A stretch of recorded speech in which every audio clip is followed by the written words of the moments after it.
Jorge Milton Capitanich, bienvenido a la mañana de Atlantis FM, Sensación FM de la ciudad Resistencia y de Eclipse FM de la localidad de Basail. Martín Sánchez y Walter Mespulete te saludan, Coqui, buen día, ¿cómo estás?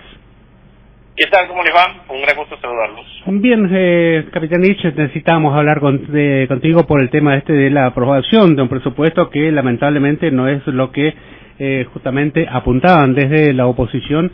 Había cuenta de que hay muchos artículos que no favorecen en nada a las provincias y sobre todo a nuestro Chaco, ¿no? Exactamente.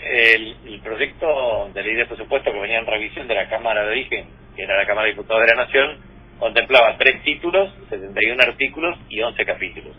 Efectivamente, nosotros hemos planteado nuestra oposición al presupuesto en virtud de 3 cuestiones clave. Primero, la inconstitucionalidad y la ilegalidad desde el punto de vista de la delegación de facultades al Poder Ejecutivo. En segundo lugar, por la incongruencia y las asimetrías desde el punto de vista de la asignación de recursos.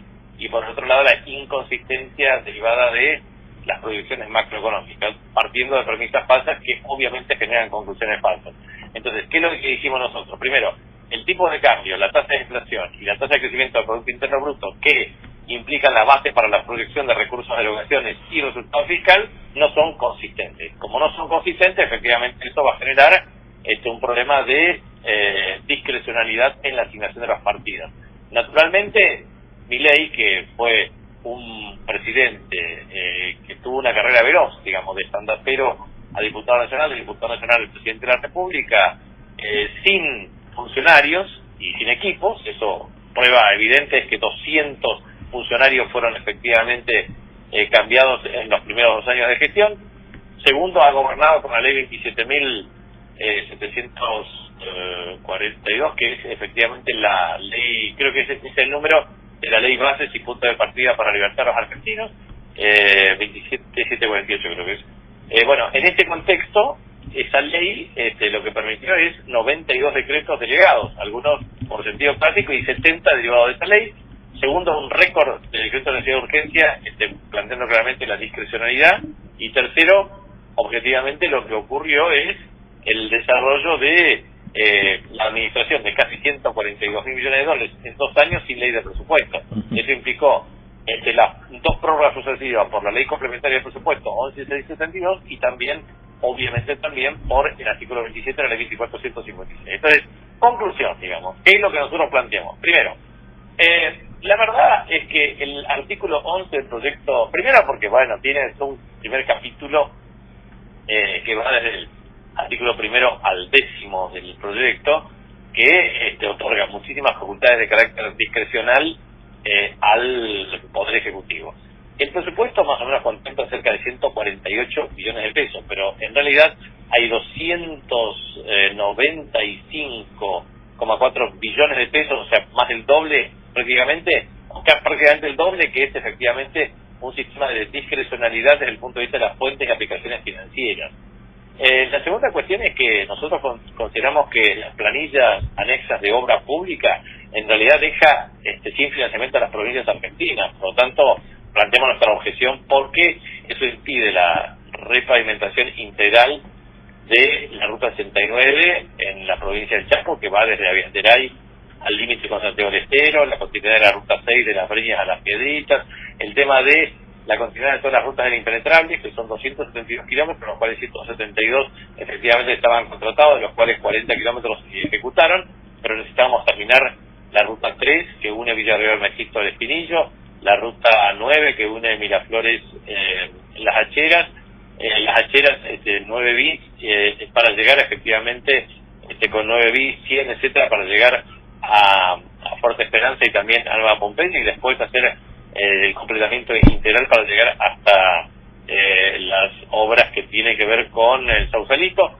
Lo mismo que el tema de obras provinciales que estaban dando vuelta, ahí hay 80 millones de dólares en obras que tienen que ver con transferencia desde junio del año 2024 a la provincia. Se transfirieron las obras que van desde el Centro de Desarrollo Infantil hasta Centro Integral Comunitario hasta obras de vivienda, etcétera, pero sin la contrapartida financiera correspondiente, y sí incluyeron un aval por artículo 14 de la ley de presupuesto, o también el financiamiento universitario. Yo la verdad es que no entiendo cómo muchos dirigentes que fueron de la Franja Morada y que hoy se están sentados en la banca del senador votaron en contra de un presupuesto que hoy es 0,47 de Producto Interno Bruto, es más bajo del año 2005, y a su vez efectivamente le falta 2,52 billones de pesos a las universidades para funcionar adecuadamente, que necesitan 7,3 billones de pesos.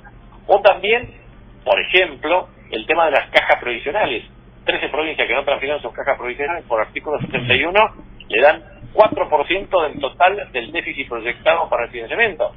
O sea, no le dan obras, no tenés ruta, no tenés pavimento urbano, no tenés vivienda, no tenés centro de desarrollo infantil, no tenés hospitales, no tenés centro de salud, no tenés insumos, no tenés medicamentos, no tenés financiamiento adecuado para la obra social, no tenés absolutamente nada y le terminás votando. Lo mismo que votamos enfáticamente en contra por el artículo 54, 55 y 56, que son delegaciones de facultades horrorosas para la negociación de deuda, que efectivamente senador, el gobierno no puede rendir cuenta de lo que hace con el oro del Banco senador, Central. Entonces, la verdad que todo eso plantea objeciones de nuestra parte. ¿Qué tal? Martín Sánchez le saluda. Un gusto. Sí, ¿qué tal? ¿Cómo andas? Porque también critican el modo de medición justamente que hoy utiliza el gobierno nacional con respecto para medir la pobreza, que es el mismo sistema también que se utilizó en tiempo justamente de Cristina Fernández y Alberto Fernández, justamente, que es el INDEC. A ver, el problema central del INDEC tiene dos temas. Primero, respecto al tema de la ponderación de la canasta básica alimentaria, la canasta básica total, tomando como referencia 2004 y su composición, y a su vez el problema de la subrepresentación de los servicios públicos. En general, hubo un tarifazo espectacular a partir de diciembre de 2023 y enero del 2024, y eso implica 40 puntos porcentuales de diferencia respecto a la inflación actual del índice de precios al consumidor. Esa es una gran diferencia.